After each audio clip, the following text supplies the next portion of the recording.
Well, the translators are gone, and the live stream is waning, which means that if we just listen to my colleague Matthias, the best thing in the world would be to leave it to you, the people.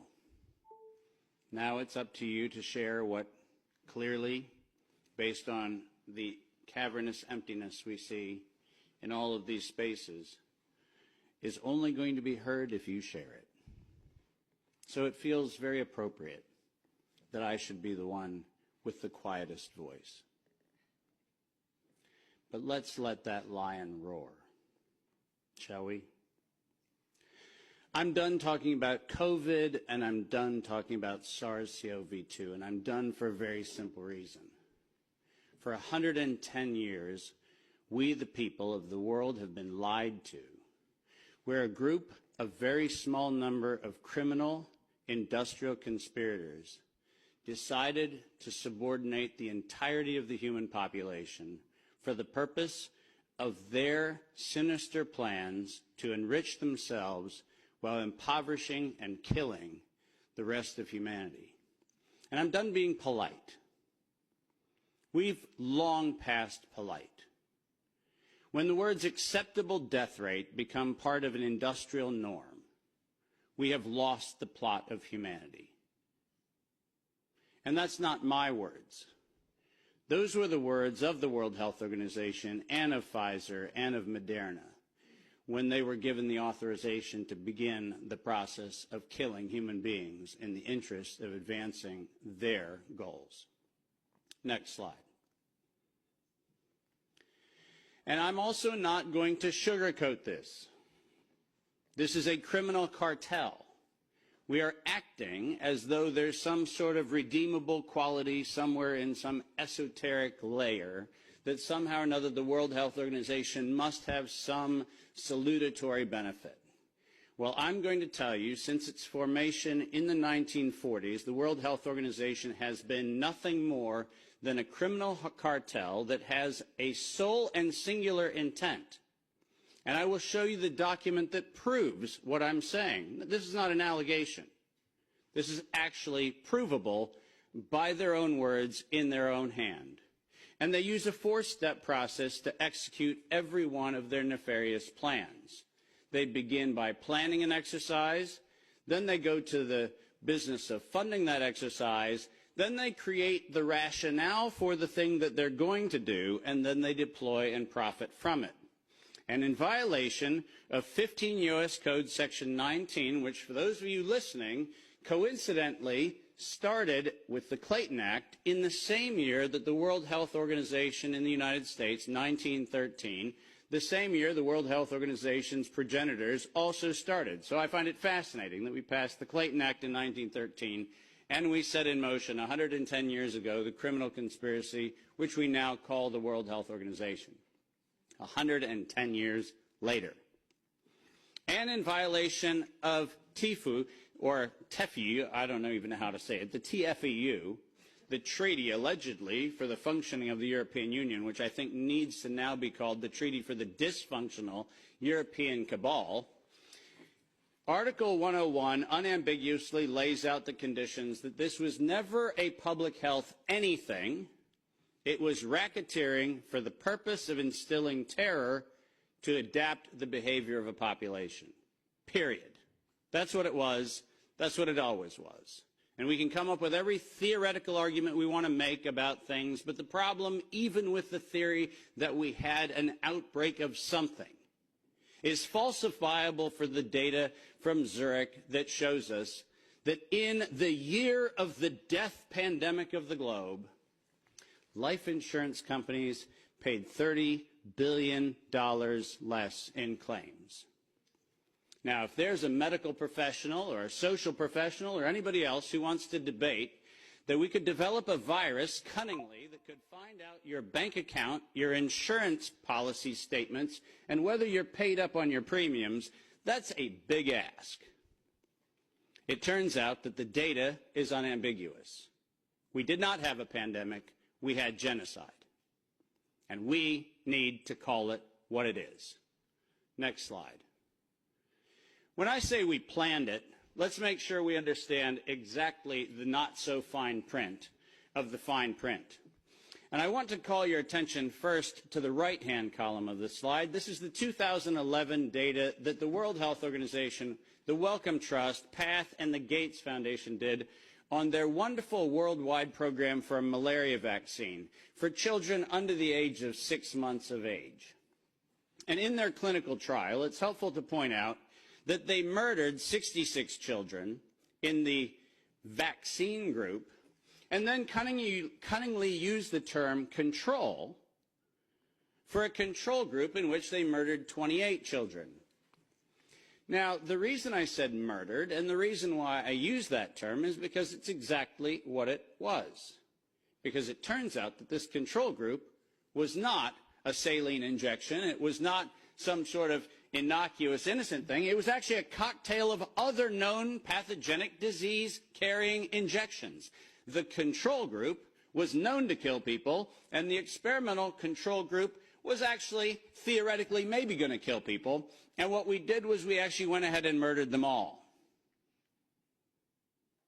And cunningly, under Article 5, Section 13, which I've put on this slide, I want you to understand why I said, at its formation in 1947, when the WHO was funded and founded, it was funded and founded by people intent to commit a crime because of their own language.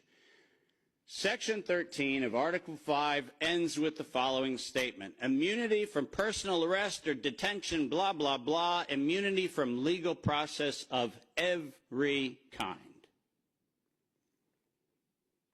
Now, if you didn't intend to commit a crime, why would you need to give yourself permanent and absolute immunity from every form of prosecution, and it's worse, even investigation for prosecution of every kind?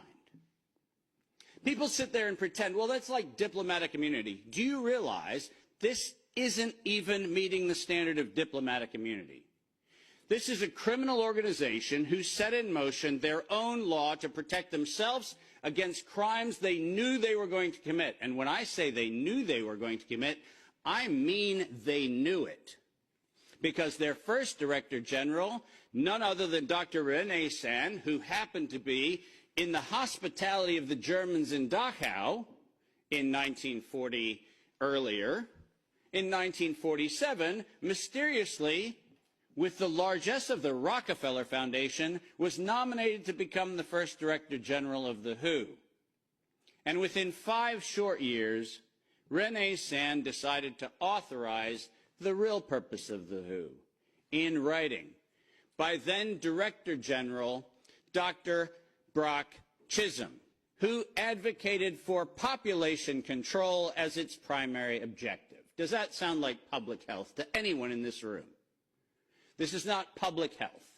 This is the advancement of the same genocidal program that began with the Carnegie Foundation's funding of the eugenics office at Cold Spring Labs in the United States in 1913 under the philanthropy of Andrew Carnegie. People, stop fooling yourself. We debate the leaves on the tree of what we call this pandemic thing, but we're not going to the root.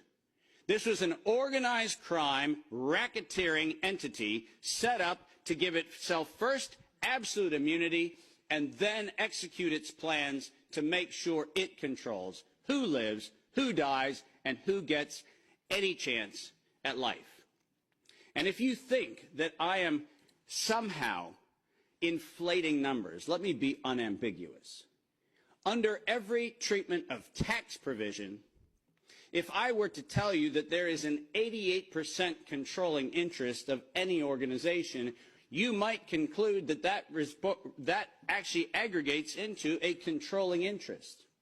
And it turns out that if we look at the foundation donations to the World Health Organization, 88% of those come from a single organization, the Gates Foundation. That constitutes a violation of every competitiveness law in Europe and every competitiveness law in the United States.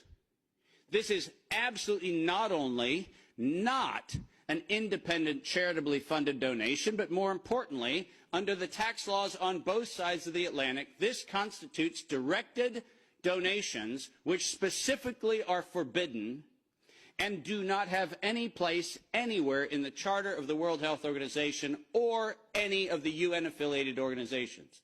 When I say this is a crime, I mean it's a tax crime, a racketeering crime, a money laundering crime, and now the crime of racketeering leading to murder and global terrorism.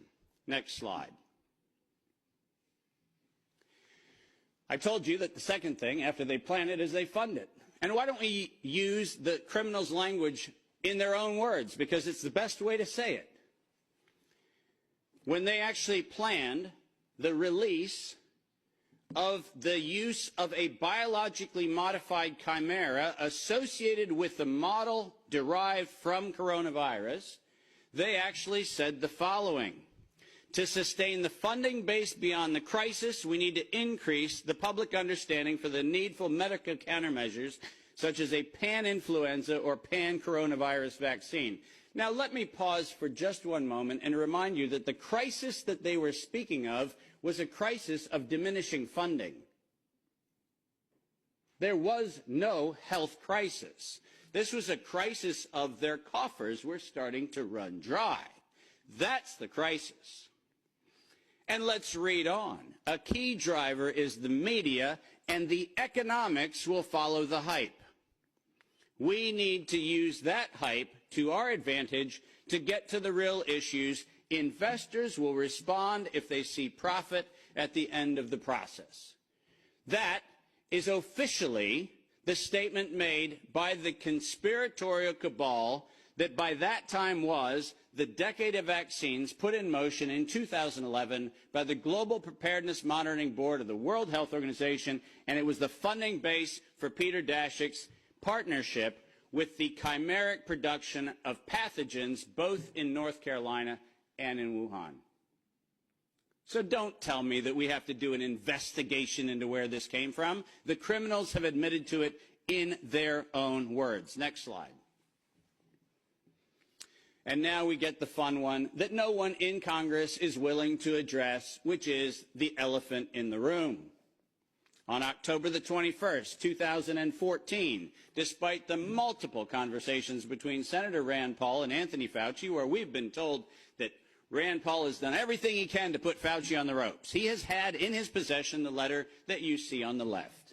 And it is the letter, conveniently on NIAID letterhead, sent to the University of North Carolina, Chapel Hill, which unambiguously states that during the gain-of-function moratorium, which, by the way, if we use the word moratorium, feels like that means you're supposed to stop. Why don't we go ahead and look at two pieces of this letter. First, the second bullet under Project One, which, by the way, was not part of the original grant.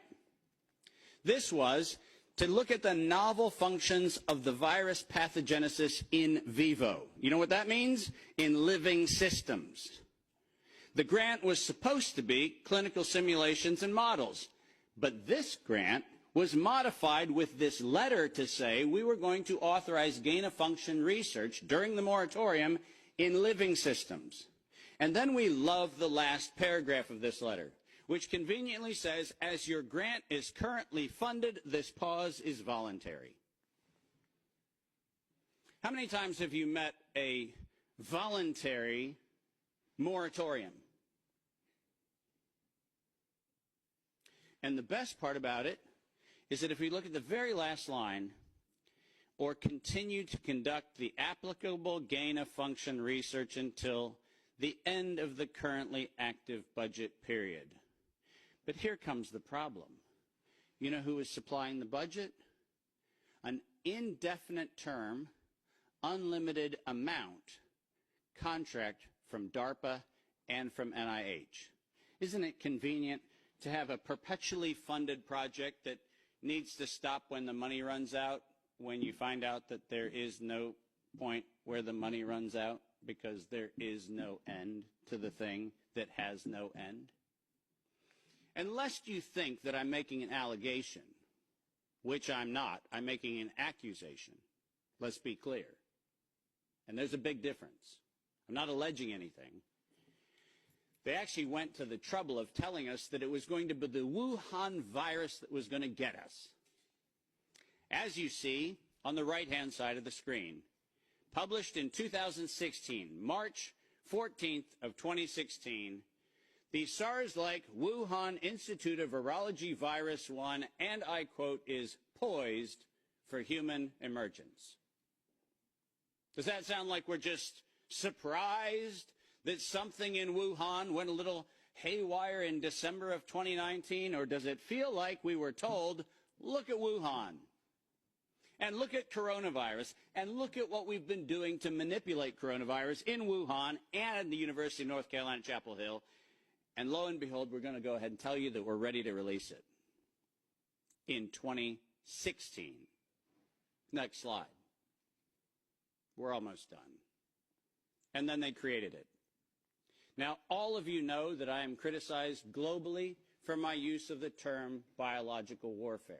I do that because I am credentialed to do that.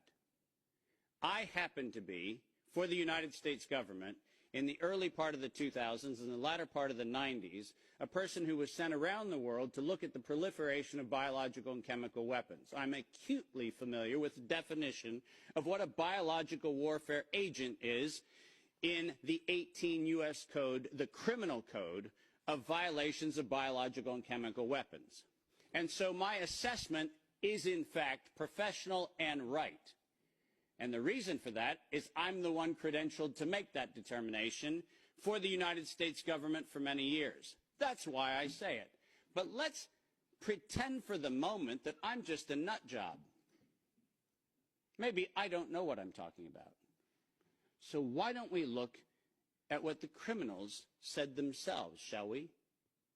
In 2005, at a conference sponsored by DARPA and the MITRE Corporation, Ralph Baric, the architect of the lethal strand that has been injected into millions and billions of people's arms, that Ralph Baric was sponsored to present the following, and let's go ahead and use his words, presentation: synthetic coronaviruses, biohacking, biowarfare enabling technologies.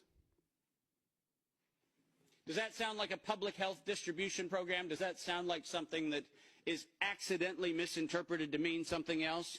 Or does biological warfare enabling technology sound like not countermeasures or pandemic preparedness? It sounds to me like biological warfare enabling technologies. And the reason why I have that hunch is what followed was he received, next to his NIAID grants, non-competitive DARPA grants in matching funds for over $140 million of aggregate funding going into his and his related programs on synthetic biological warfare enabling technologies. So do I have a problem calling the injection a biological warfare enabling technology? Absolutely not, because that's what they called it. And we know that they knew they called it that on September 18th, 2019. Because on September 18th, 2019, the racketeering, co-conspiring cabal of interlocking directorates, also known as the World Health Organization, said that they were going to conduct an experience for the world that was going to be a rapidly spreading pandemic due to a lethal respiratory pathogen. The lethality in that statement is the problem. They didn't say we're going to maybe get a little bit of sniffles going around. They said we were going to actually have the promulgation of a deadly agent.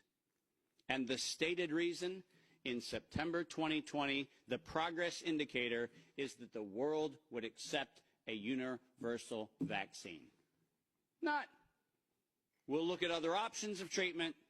Not, we'll have a look at what might be early intervention, as Dr. McCullough has so clearly advocated for in many, many, many instances. Not that. We stated on September 18th, 2019, we were intending to kill. And we were intending to kill to create the fear that would drive people to accept something that without coercion, no one would have accepted. And that's published by the criminal racketeers. Next slide, and there's only 2 to go if you're following. Deploy and profit from it. We were told investors will respond if they see profit at the end of the process, and lo and behold, guess what they saw? Profit at the end of the process. 2022, $100 billion for Pfizer of public funds. Moderna, after lying to the Congress in October of 2020 when they were asked to actually verify whether NIAID was promoting an injection that would enrich NIAID, where Anthony Fauci and the entire team at NIH said that they had no financial interest in their recommendation, they receive a back payment royalty of $400 million for the first payment of the royalty. $400 million. More than any Institute of Health has ever received in a single payment for a single invention in the history of American medical research. And lo and behold, what do we receive after that? A request from the World Health Organization to expand its budget by 11% to make sure that the people who profited from it donate to it. And guess what they just did? They laundered the money right back. That's what they did. Next, and now you get the final slide. This is not a public health crime. This is actually not a constitutional crime. This is a criminal act done by a criminal institution established to enable criminal behavior since its foundation in 1947. That is what this is. And we should not be debating the merits of democracy or liberty or anything else, as irrational as that would be if we stood at a bank robbery and debated the merits of printing dollar bills. The problem is not the dollar bills, it's the bank robber. And the problem here is not health, and it's not public health, and it's not the suppression of information and the suppression of dissident views and the absolute unconscionable treatment of physicians around the world and academicians around the world who spoke out against this. That's not the crime. The crime is that we had criminal racketeers who conspired and developed a, quote, emergency. The same criminal racketeers planned, manufactured, and did all agency capture to make sure that you were told that you would use terms that they tell you to use. Vaccine, face mask, health, social distancing, none of which had ordinary use definition. So we just used them. Criminal racketeers price fixed with interlocking directorates where known competitors came together and fixed prices in direct collusion in violation of both European Union standards and in violation of both the Sherman and the Clayton Act in the United States. These were crimes. It was organized crime, and we should treat it as such. Criminal racketeers publicly lied under oath, and this resulted in the death and destruction of liberty, and most importantly, the death and destruction of the integrity of well-meaning people who sit here today doing everything they can within their power to try to treat the calamities created by this catastrophe. I will not for a moment denigrate the multiple contributions of amazing academic and medical professionals who've tried desperately to step into the gap and stop the corrupt outcomes of these crimes. But I will, without doubt, say the following. Until we treat this as a criminal conspiracy of criminal racketeers resulting in global terrorism for the purpose of profiteering and murder, until we have that conversation, we're having the wrong conversation. Because we are not here to debate the merits of a modified agreement for a criminal racketeering organization. We are here to end the criminal organization itself.